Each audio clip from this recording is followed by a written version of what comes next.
l'état d'esprit de l'opposition, c'est il faut freiner Tayyip Erdogan, il faut l'arrêter dans sa course vers l'autocratie. Il y a deux blocs, il y a un bloc AKP et MHP, le bloc national conservateur.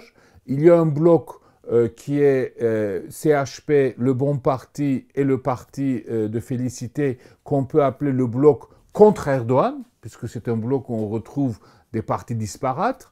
Et enfin, il y a une troisième force qui risque de représenter entre 10 et 15% des voix dans les élections législatives présidentielles, et que ce 10-15%, comme les deux autres blocs sont à égalité à peu près, autour de 40%, 45%, ce 10-15% va être le parti ou le bloc clé pour savoir si Tayyip Erdogan, au premier ou au second tour, échoue. De ce point de vue-là, HDP est devenu vraiment le parti clé d'une démocratisation, mais bien plus au-delà, le parti clé qui exigera que le retour à la démocratie se fasse aussi sur la base de la reconnaissance du principe d'égalité des citoyens.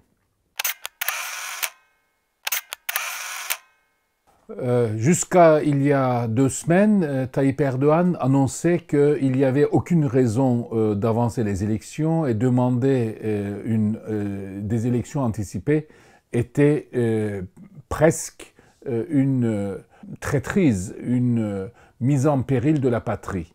Et subitement, avec la prise de position de son allié d'extrême droite nationaliste qui a subitement annoncé qu'il fallait faire des élections anticipées fin août, en quelques jours, Tayyip Erdogan a encore plus anticipé les élections et les a fixées pour le 24 juin.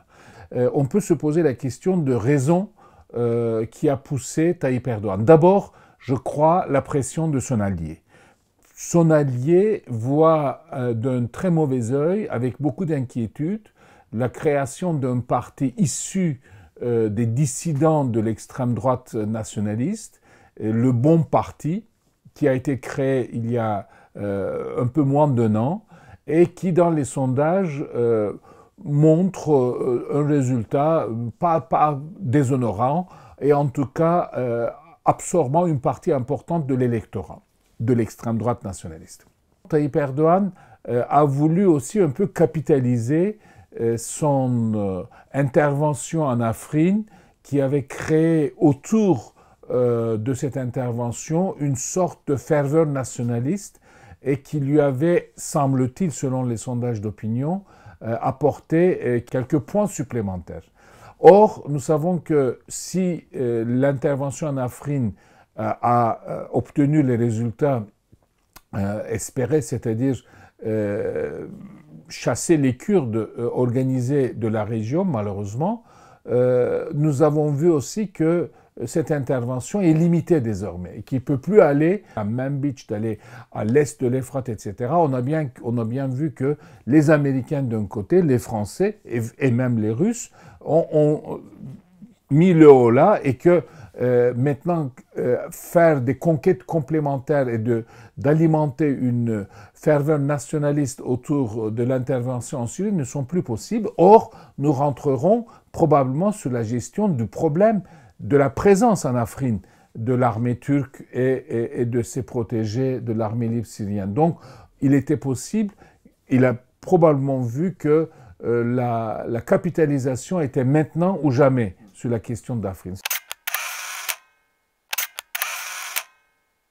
Tayyip Erdogan, après le coup d'État, la tentative de coup d'État qui a échoué donc en juillet 2016, s'est rapproché encore plus du parti d'extrême droite nationaliste et a voulu créer un bloc conservateur nationaliste, islamo-nationaliste.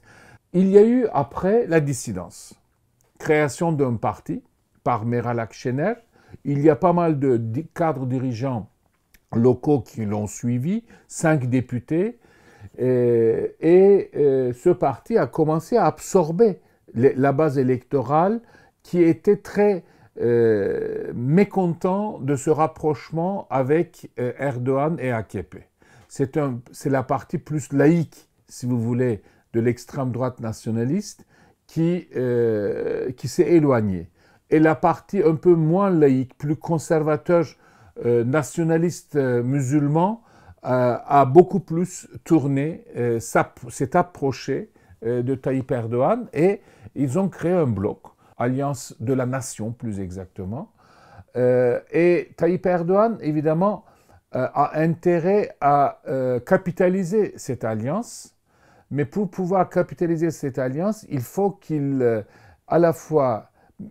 ménage la chèvre et le chou. C'est-à-dire, la loi électorale interdisait les listes communes des partis politiques. Il a changé les listes communes des partis, cette loi, mais il a maintenu toujours le barrage national de 10% pour être représenté au Parlement. Et le MHP avec la dissidence risque d'être en dessous de 10%. Donc, une situation, une invention extraordinaire. Les partis peuvent se présenter sous leur nom, avec leur propre liste, mais un mois avant, ils déclarent qu'ils sont en alliance entre eux. Et auquel cas, à partir du moment où ils font cette déclaration officielle auprès du Conseil supérieur des élections, les voix des deux partis sont réunies. Donc le parti qui a eu 5% des voix, si l'autre a eu plus de 10%, il passe le barrage. C'était vraiment conçu pour le MHP, mais qui, en même temps, permet aujourd'hui à l'opposition de pouvoir faire la même chose, c'est-à-dire le parti de Félicité, le parti de Mme Akşener, le Bon Parti, et le Parti républicain du peuple ont décidé de faire la même chose. Il était question que HDP puisse aussi entrer dans cette coalition, mais malheureusement, Meral Akşener du Bon Parti a refusé catégoriquement de figurer sur la même coalition qu'avec HDP. Donc HDP va se présenter seul.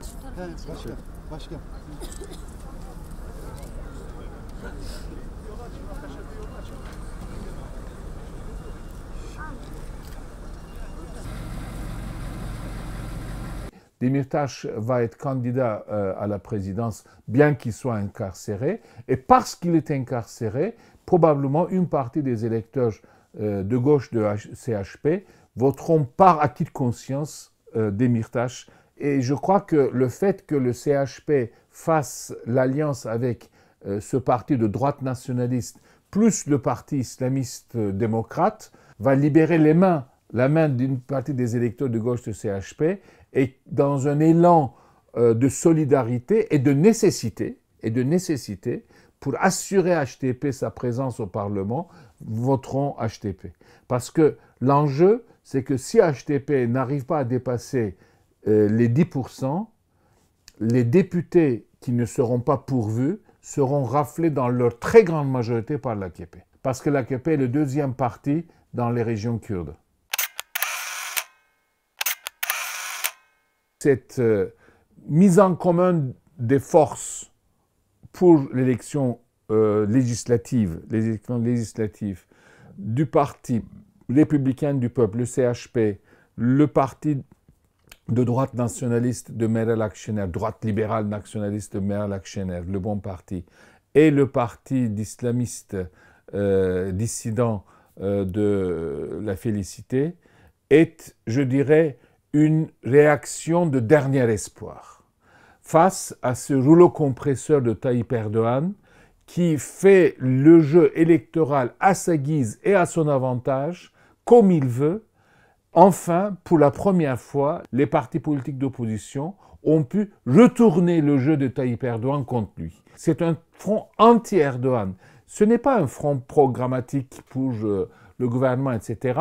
Mais je crois que aujourd'hui, dans l'état d'esprit de l'opposition, c'est d'abord, il faut freiner Tayyip Erdogan, il faut l'arrêter dans sa course vers l'autocratie, et pour pouvoir faire ça, les alliances toutes les forces sont nécessaires, mais évidemment, ça ne crée pas pour le moment un projet politique. La seule chose qui les unifie, par contre, ces partis, y compris HTP, c'est la volonté d'un retour vers le régime parlementaire, c'est-à-dire remettre en cause le régime hyper-présidentiel qui a été mis en place par le référendum, de remettre en place l'équilibre des pouvoirs, de remettre en place l'indépendance de la justice, c'est-à-dire de remettre en place un état de droit, mais c'est un programme politique pour le moment très minimaliste.